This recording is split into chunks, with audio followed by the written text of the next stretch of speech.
Buenos días a todos y todas. Muchas gracias por su presencia de manera presencial como también su presencia de manera virtual en esta conferencia de prensa. Inicialmente habíamos invitado para que nos acompañen a una vista pública por un amparo interpuesto por Rigoberto Juárez Ermitaño López por la criminalización que hay en contra de ellos y por la serie de violaciones a sus derechos que han tenido durante el proceso penal, como también en la fase recursiva del proceso penal. Sin embargo, pues hasta hace una hora, estando acá presentes y listos para la vista pública, nos notificaron que por problemas de conectividad no se iba a poder llevar a cabo dicha vista pública. Nosotros agradecemos el acompañamiento y el apoyo solidario de autoridades ancestrales, de activistas, defensores de derechos humanos, defensores de derechos de pueblos indígenas, por la solidaridad y el acompañamiento que han mostrado durante el proceso penal que se ha llevado, así como también en las distintas actividades que hemos tenido, ¿verdad?, para defender los derechos colectivos como también el territorio. Gracias, bienvenidos y bienvenidas a esta conferencia de prensa. Como les decía, inicialmente era para la vista pública, pero pues vamos a dar a conocer el parecer, nuestro sentir, y que pues acá están las autoridades también presentes, acompañando pues también a una autoridad ancestral que hoy está siendo criminalizada por hacer ese ejercicio de autoridad ancestral en las comunidades, por intermediar entre las comunidades y el poder público, principalmente el sistema de justicia penal. Esa intermediación hoy corre el grave riesgo de convertirse en un delito. Y esto pues no debiese permitir. El Estado de Guatemala pues tiene autoridades indígenas, autoridades ancestrales que representan a las comunidades. Sean bienvenidas y bienvenidos. Vamos a dar la palabra entonces a Rigoberto Juárez Mateo, autoridad maya Ganjobal de la Nación Chortía Cateca Chuj Ganjobal. Yo, Dios vaya unas más anin, babelas cabelecule más anima como que estrelanan con el irunita, al bainahat becabil, que archijaban capaz guardar macho vaya un yichan, co cae, ya un hipchan, con abal chan, co cabil hixal y tunco altila, o las catinenito lajone guaycham ajau. Buenos días a todas y a todos, a quienes nos acompañan a la mesa, gracias a autoridades ancestrales, la representación garífuna, a las y los abogados que también han demostrado una capacidad de enfrentar al sistema de justicia, y también nos acompaña Bernardo Caal, un criminalizado precisamente por defender el derecho al agua, territorio. Nos acompaña Nancy, precisamente por elevar la voz, digamos, ante estas vejámenes del sistema, pues también está siendo criminalizada, y otros más. Hoy, pues, como ya decía el licenciado Cristian, nos presentamos con toda franqueza, con toda la valentía posible, para acudir a lo que el sistema ha definido, una audiencia pública convocado por la Corte de Constitucionalidad, que va dentro del amparo que nosotros interpusimos en el mes de agosto, con el fin de pedir que la Corte de Constitucionalidad, como garante de la Constitución Política de la República y garante de los derechos de todos las y los ciudadanos guatemaltecos, pues es el último ente que debe garantizar precisamente a que no se violenten estos derechos. Y acudimos precisamente para interponer, presentar el amparo. Esperábamos que la Corte de Constitucionalidad pues otorgara el amparo inicialmente provisional, y también nuestra solicitud para que el amparo sea en la otra instancia, el amparo que quede firme. Sin embargo, no fue posible y nos convocaron a esta audiencia pública, pero también nos sorprendió, definitivamente nos sorprendió, de que la audiencia no sea presencial, ¿verdad? Para nosotros no hay ningún motivo, no existe ningún motivo para que la Corte de Constitucionalidad no nos dé la audiencia de vista pública presencial. Hay un edificio que puede albergar la cantidad de gente, e incluso nosotros, para que pudiésemos evacuar esa audiencia de vista pública en la Corte de Constitucionalidad. Sin embargo, no se dio, se nos dijo que iba a ser virtual. Entonces, acomodamos nuestro tiempo, nos movilizamos a la ciudad capital. Yo estoy en la ciudad de Guatemala hoy, precisamente para que nosotros no fuese una justificación, al menos en nuestras comunidades, de repente la señal de internet no llegue. Entonces, para garantizar que esta audiencia pudiese ser de la mejor manera, nos acercamos a la ciudad, teniendo en cuenta que en la ciudad, obviamente, no habría ninguna justificación para que no haya señal. Y lo que nos acaban de decir hace un ratito es que en la Corte de Constitucional no hay buena señal. Entonces uno se pregunta, ¿están en la montaña? ¿Están en alguna comunidad? ¿Están en alguna hondonada donde no llegue señal del internet? Es cuestionable para nosotros esa actitud.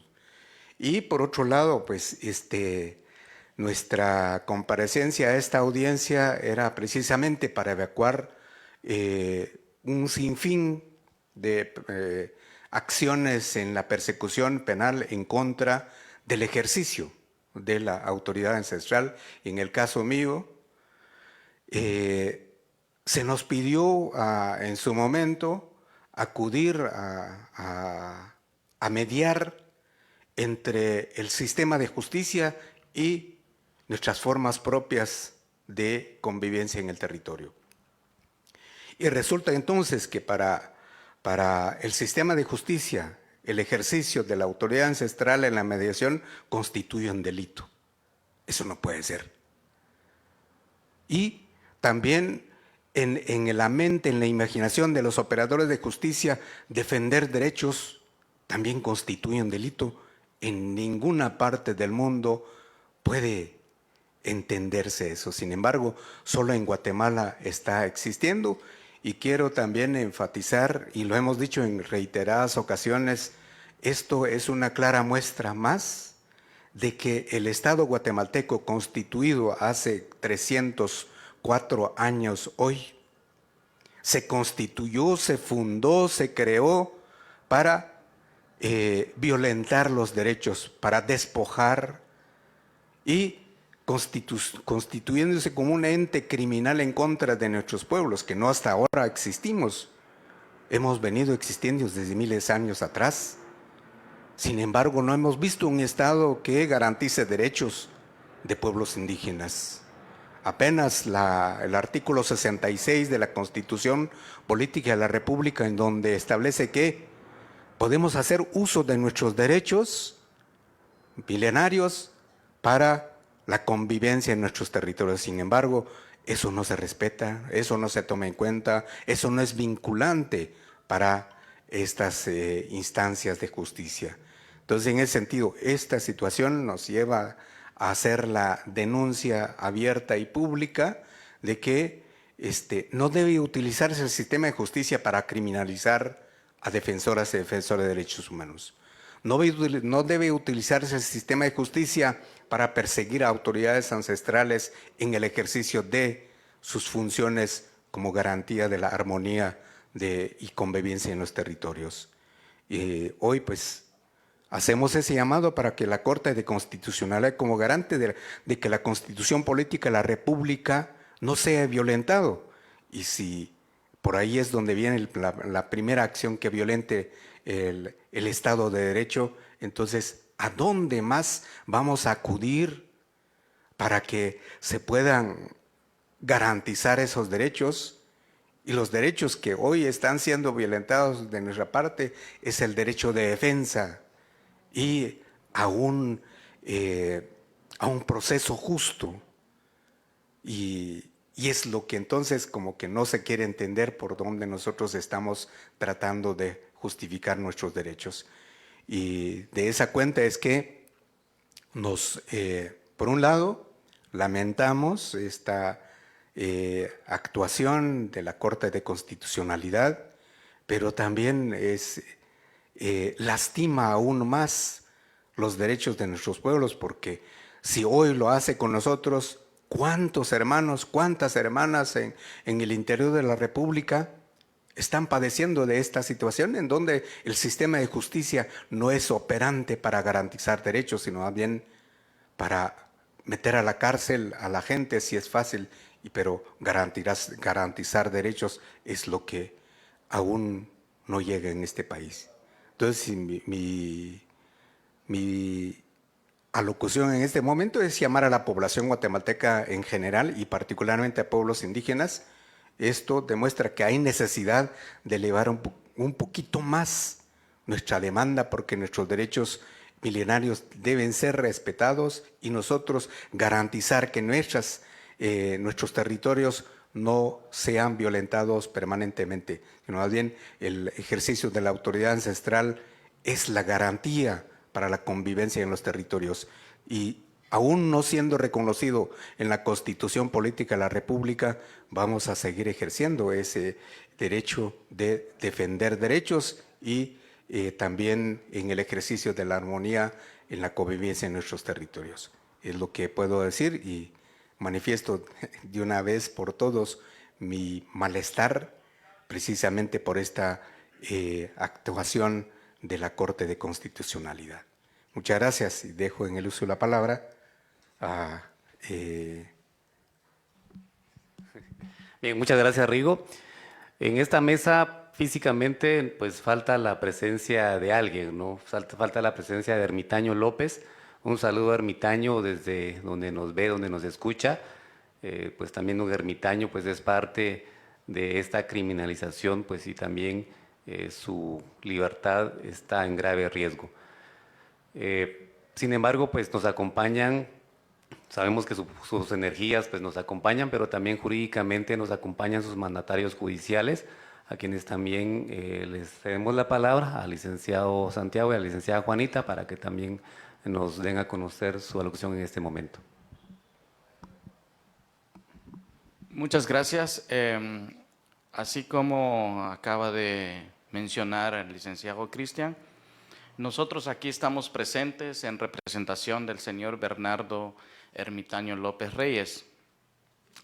Él no se encuentra aquí con nosotros somos sus mandatarios judicial, tenemos la representación legal de él. Efectivamente, como se ha mencionado, hoy era la audiencia ante la Corte de Constitucionalidad.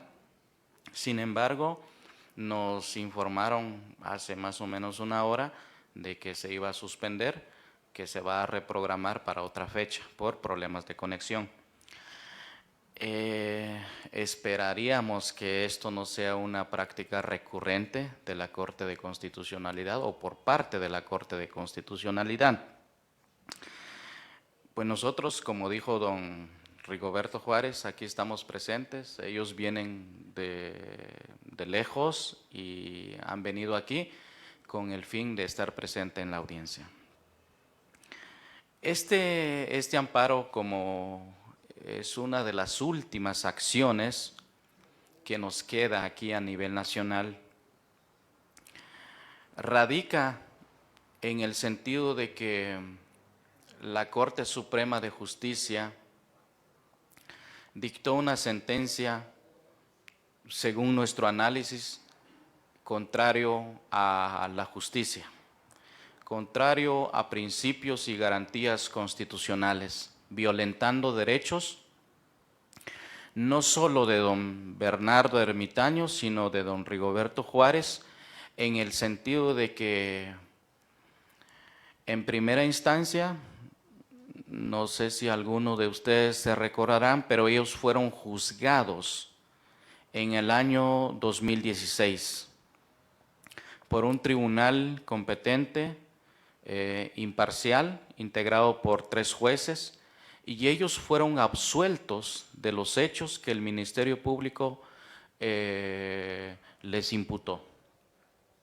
Pero resulta que en segunda instancia, es decir, una sala de la Corte de Apelaciones, modificó esta sentencia, agravando no solo la pena de prisión, sino adicionando 2 delitos más a cada uno de las personas que se han mencionado, a don Rigoberto y a don Ermitaño. Les adicionó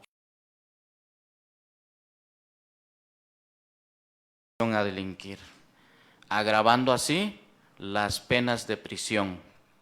A don Bernardo se le impuso por parte de la sala 23 años y a don Rigoberto, si no estoy mal, 7 años. Esta es la injusticia que ha cometido el sistema de justicia, en este caso la sala de la Corte de Apelaciones. Nosotros como abogados defensores hemos ejercido el derecho de impugnar. Sin embargo, la Corte Suprema de Justicia convalidó la sentencia de la Sala de Apelaciones. Ahí nosotros estamos alegando 4 puntos fundamentales. La violación al derecho al principio de legalidad material, en el sentido de que el Tribunal de Sentencia de Primer Grado indicó en su sentencia que los hechos por los cuales fueron juzgados no constituyen delito. Entonces creemos que la Corte Suprema se extralimitó en sus funciones al indicar que esos hechos constituían delito. Eso violenta el principio de legalidad. También se alegó el principio de la violación a la independencia judicial que tiene el Tribunal de Sentencia, porque quien conoció el debate o el juicio y los medios de prueba que se diligenciaron fue un tribunal de sentencia, no una sala. Y así sucesivamente también se presentaron argumentos en cuanto a la violación al derecho al debido proceso, a la defensa y a un recurso sencillo y eficaz.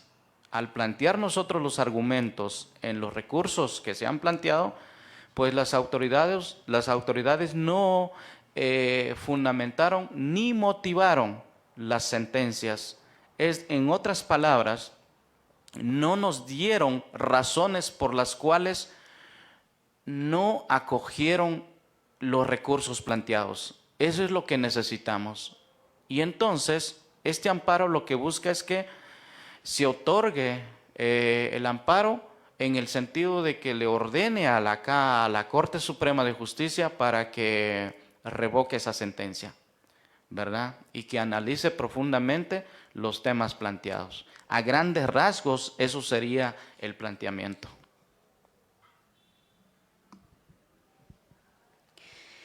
Sí, buenos días a todos y todas. Ya como lo han indicado quienes me han antecedido, sí, efectivamente, la razón por la que nos encontramos acá es en virtud de la vista pública que fue señalada para hoy, y como ya se indicó, pues ya nos informaron del motivo por la cual se suspendió.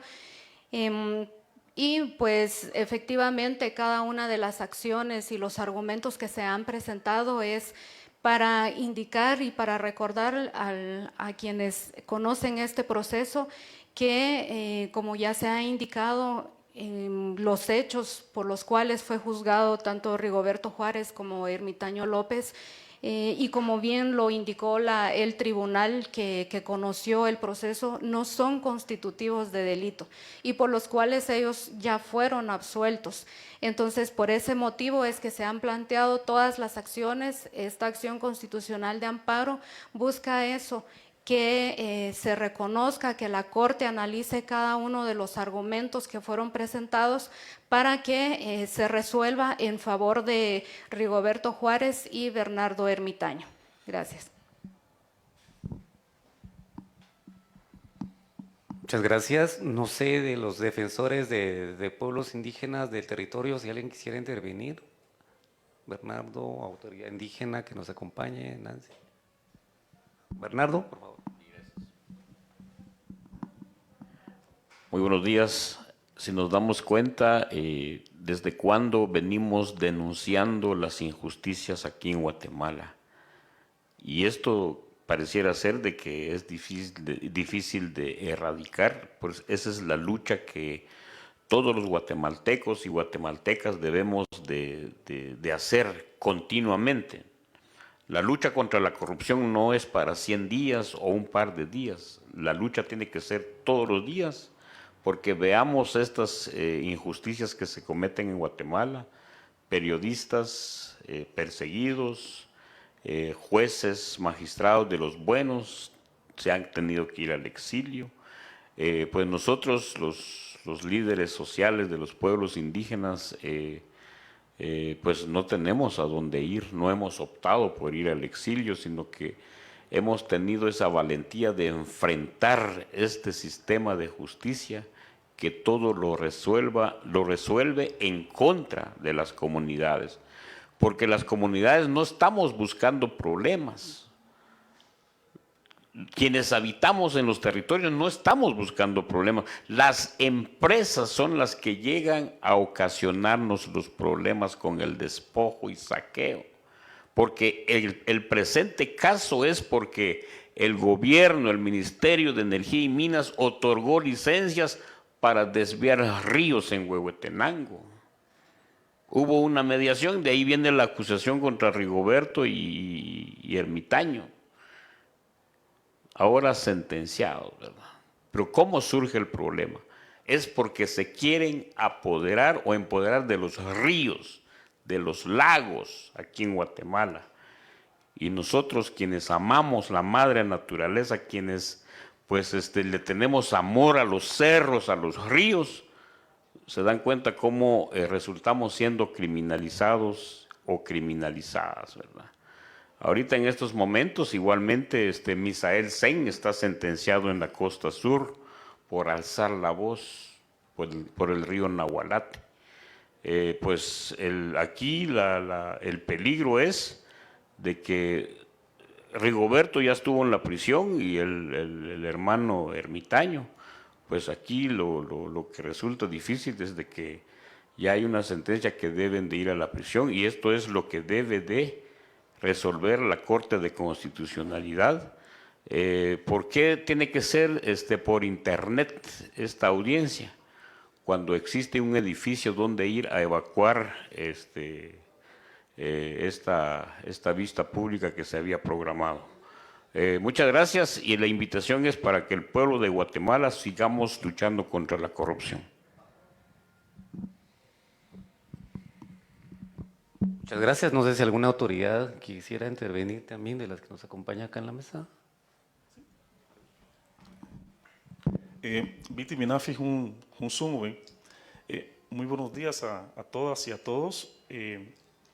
Desde el pueblo garífuna y también especialmente desde el espacio de autoridades de Iximuleu, nos solidarizamos con Rigoberto Juárez por las persecuciones que ha sufrido durante muchos años, igual con Nancy, igual con Bernardo, que son 3 de los miles de ejemplos de la persecución específicamente hacia los pueblos indígenas, lo cual constituye una actividad discriminatoria y racista sistemática en contra de los pueblos. Durante muchos años se estuvo en las calles pidiendo justicia pronta y cumplida. Sin embargo, lo que estamos viendo para los pueblos indígenas es persecución, injusticia y doblemente el incumplimiento, ¿verdad?, a lo que dice muchas veces los compromisos internacionales, que deberíamos de ser iguales ante las leyes.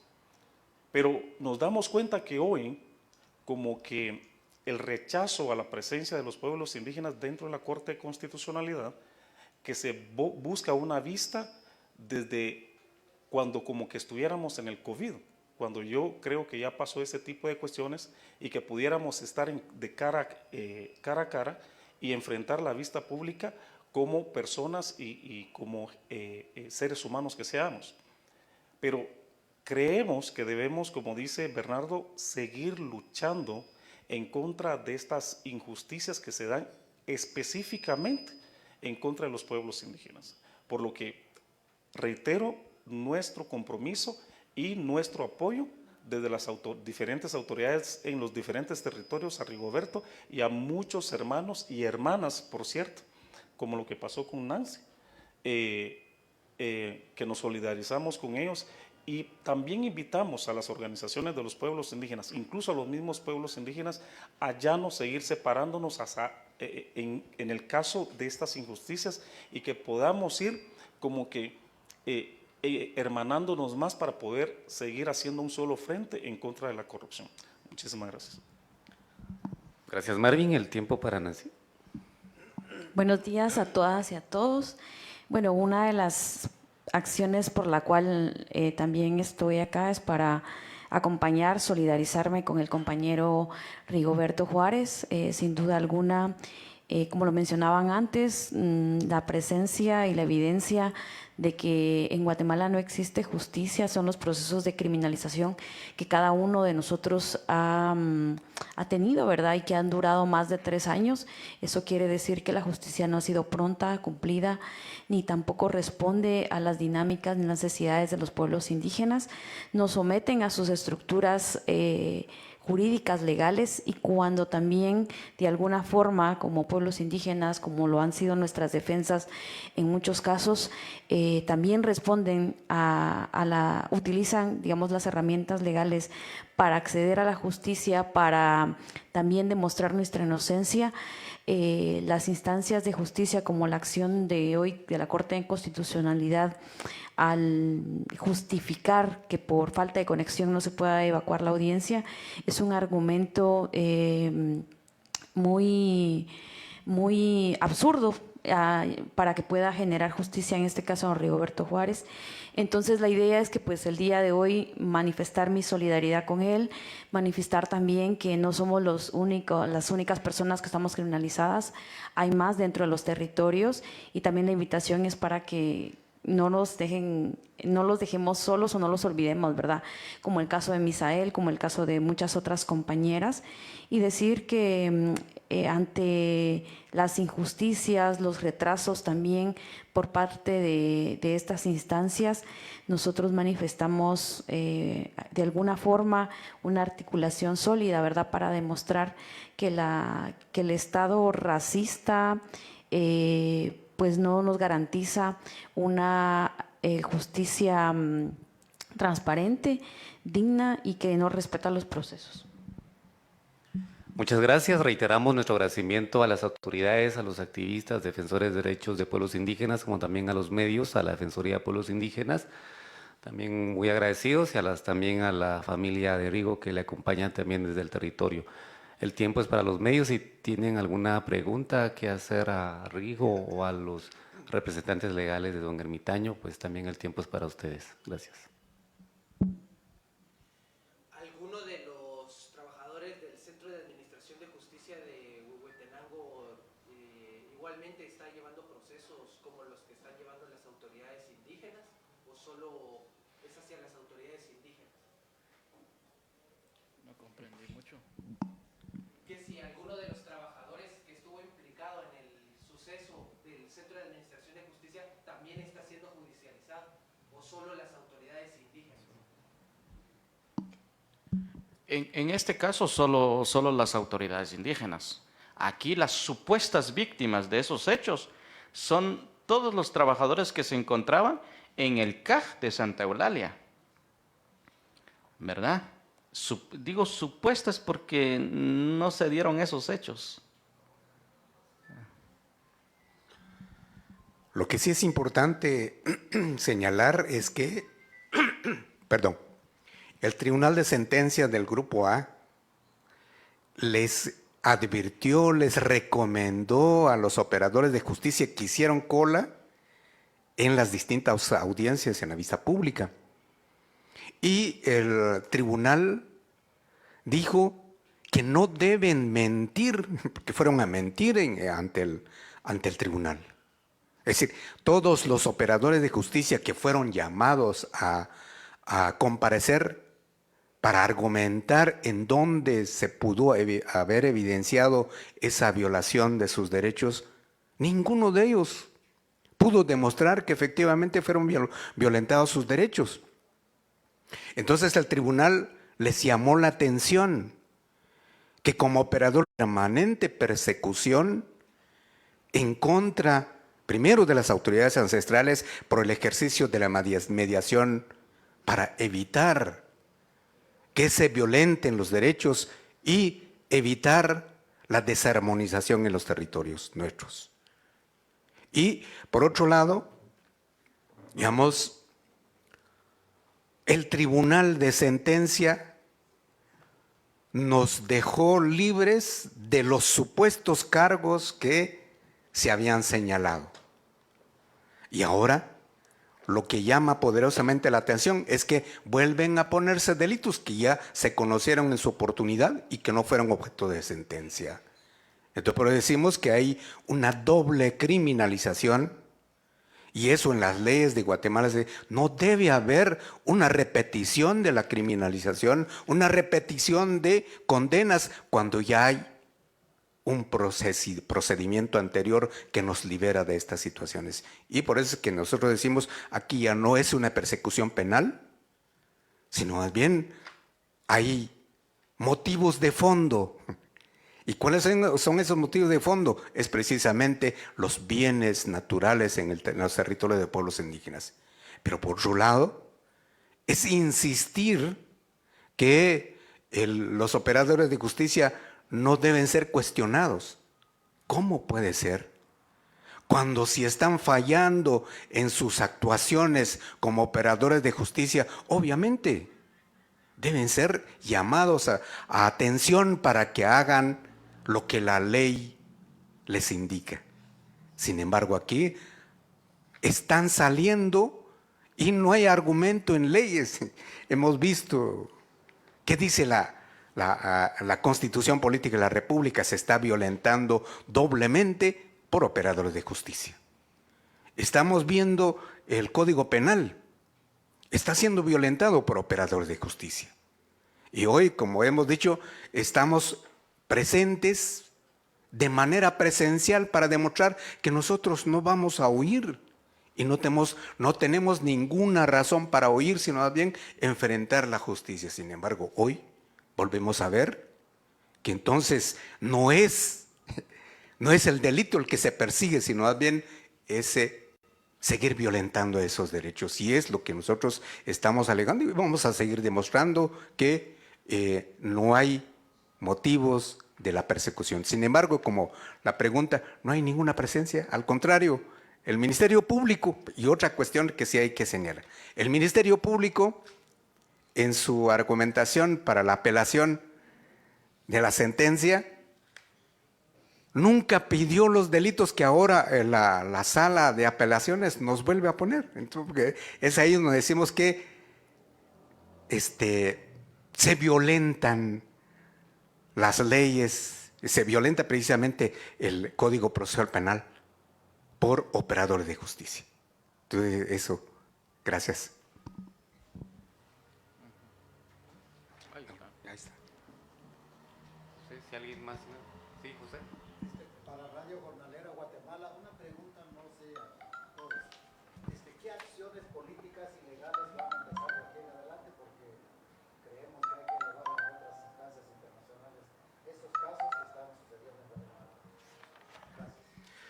Mire, más que acciones, ¿verdad?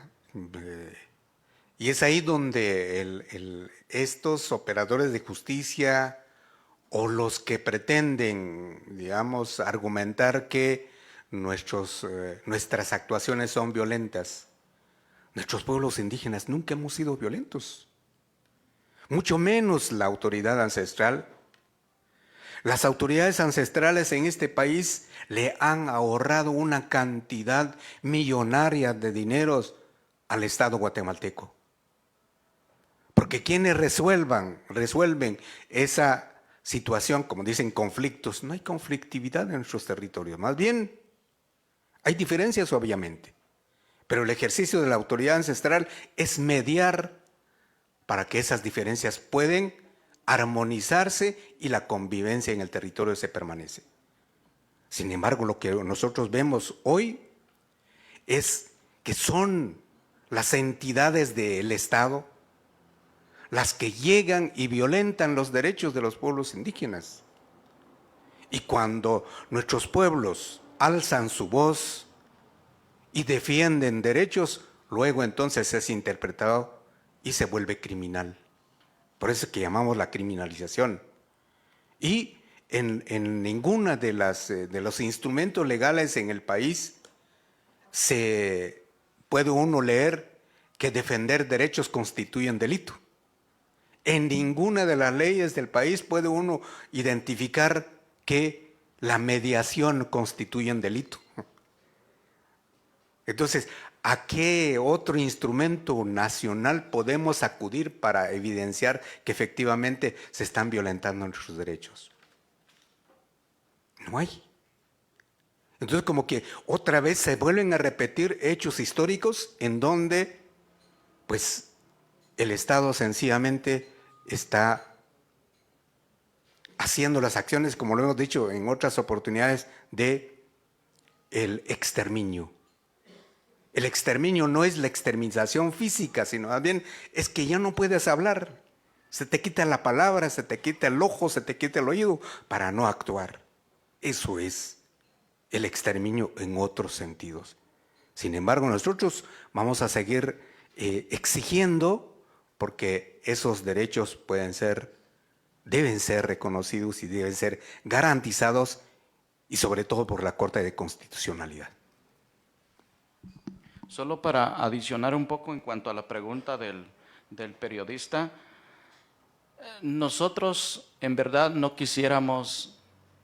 pensamos en acudir, digamos, a otras instancias a nivel internacional. No quisiéramos llegar a eso.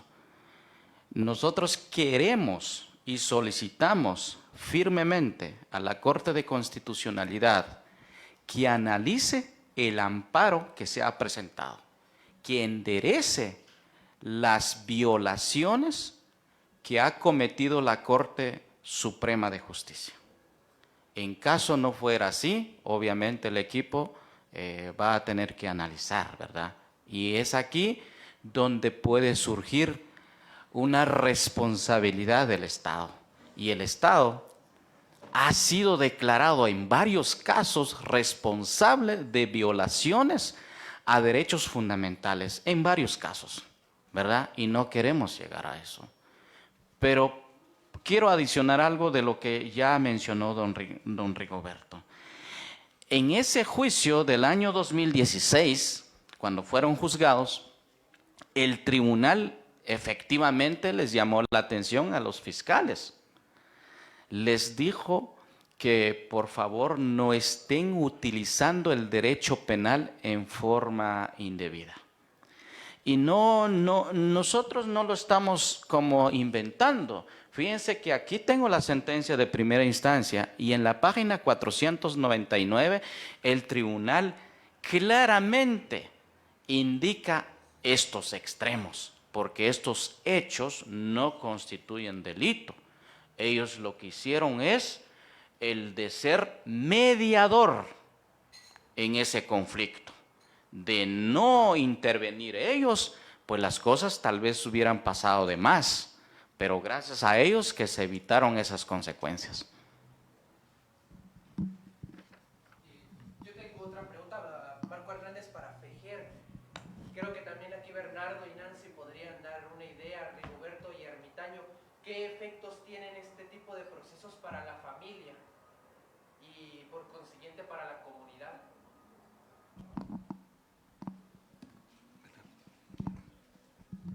La finalidad de fabricar o de armar esta clase de criminalización es sembrar el miedo, dar un escarmiento ante la comunidad para que las empresas tranquilamente lleguen al saqueo y despojo de los bienes de la vida, en este caso de los ríos.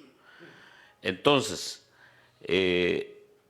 nosotros, como yo decía anteriormente, nosotros tranquilamente en las comunidades, de repente aparece maquinaria ahí desviando un río, cuando nosotros tenemos mucho respeto y amor hacia un río, todas las familias, no solo una persona, todas las, porque eso se nos enseña desde nacimiento, desde que nosotros crecemos, tenemos amor a los ríos, a los lagos, a los bosques, a las montañas. Entonces, ¿qué impacto tiene en la familia? Pues la noticia en sí definitivamente perjudica y afecta, porque en el caso mío sí afectó en mi señora madre, en mis hermanos y hermanas así sanguíneos, en mis hijas, en mi esposa, en toda la familia, porque entonces la familia se queda muy preocupada, ¿no? Entonces es aquí donde entra la reflexión, pero ¿por qué pasa esto? ¿Quién trajo el problema? Entonces, pues cuesta mucho la recuperación, pero como decíamos, esta lucha, esta resistencia no es de un día. Los pueblos van a seguir resistiendo, van a seguir luchando. A nosotros nos tocó vivir esta parte. ¿Cuántos murieron durante la guerra interna, el conflicto armado que le llamaron, verdad? Pero ¿será que con eso se asustó el pueblo? No, seguimos luchando.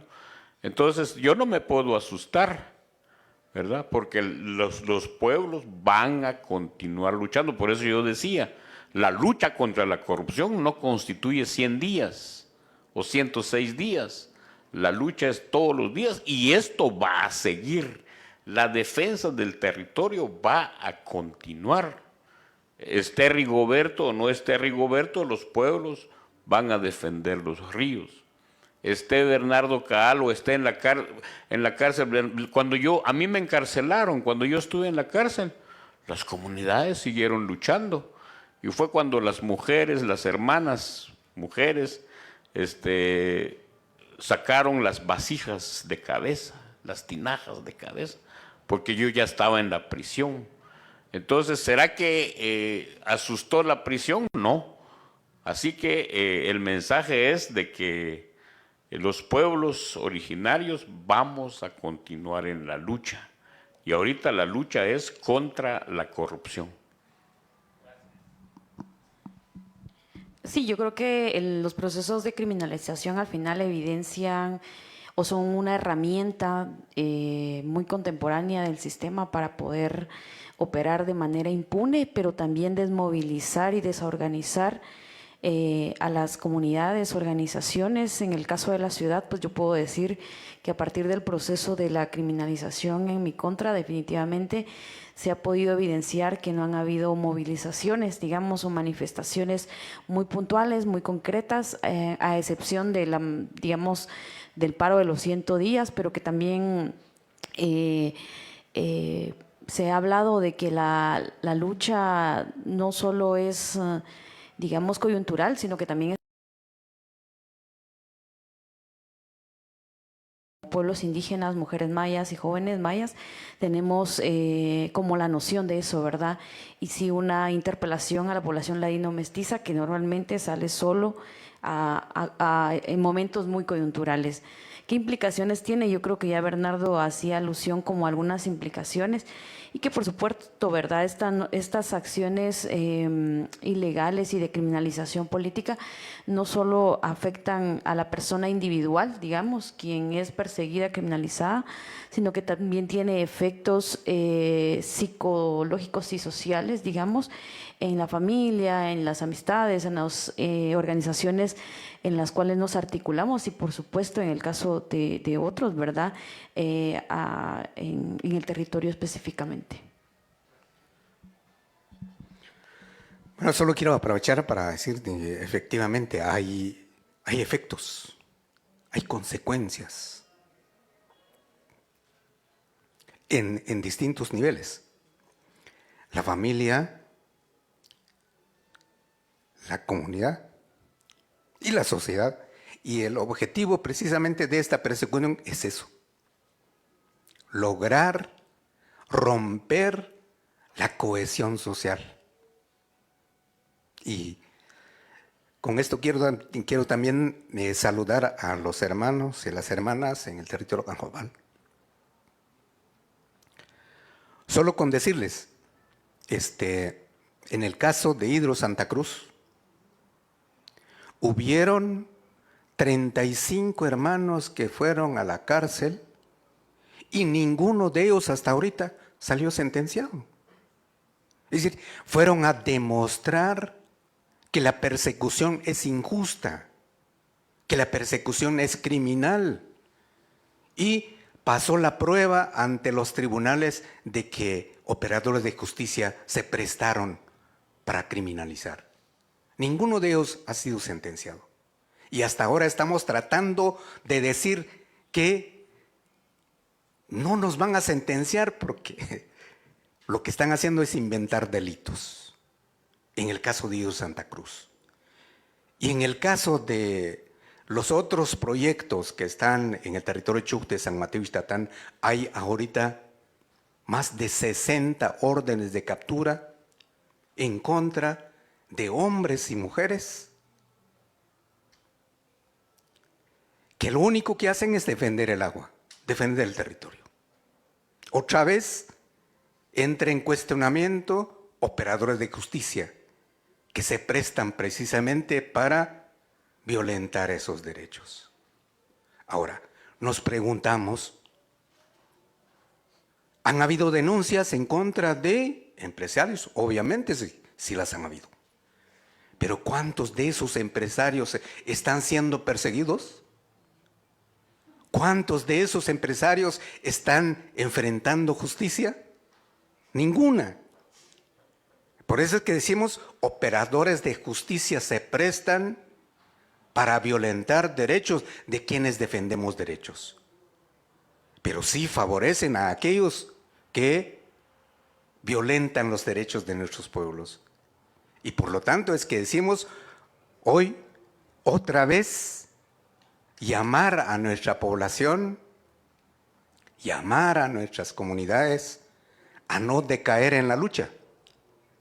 Más bien, defender el río no es un delito, defender el cerro no es un delito, defender derechos no es un delito en cualquier parte del mundo. Solamente aquí en Guatemala es en donde se pervierten esa justicia en contra de los pueblos. Y por eso es que volvemos a hacer el llamado a la Corte de Constitucionalidad.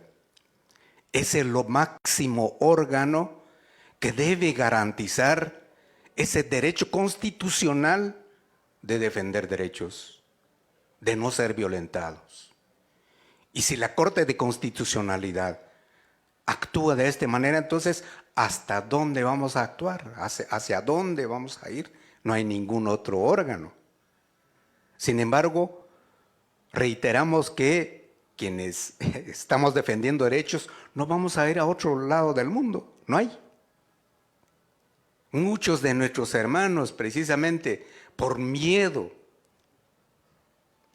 han tenido que abandonar el país. Se ha hablado de que hay tanto migrante. No hay migrante, sino más bien han sido desplazados forzosamente de sus territorios para entonces de quienes tienen ese deseo de quedarse con el territorio se van a quedar. Pero hay niñas y niños que hoy están creciendo y la lucha no se va a detener. Así es que muchas gracias por darnos tanto tiempo y vamos a seguir en la lucha. Bien, muchas gracias. Vamos a finalizar la conferencia de prensa. Gracias a quienes nos acompañaron presencialmente, también virtualmente desde las distintas plataformas.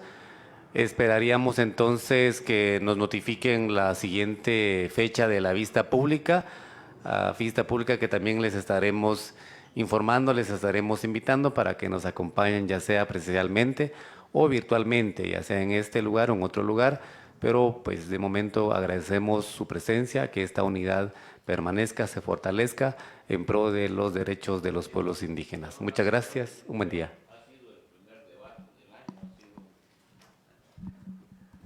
Ha sido como el primer debate del año y aprovechando la oportunidad, creo que gracias por haber seguido las páginas que transmitieron.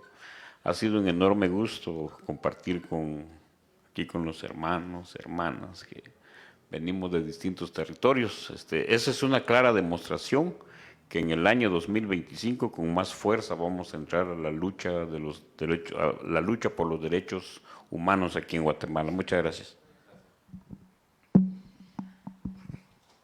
Bueno, muchas gracias y nos vemos en la siguiente actividad. Un gusto. Feliz día.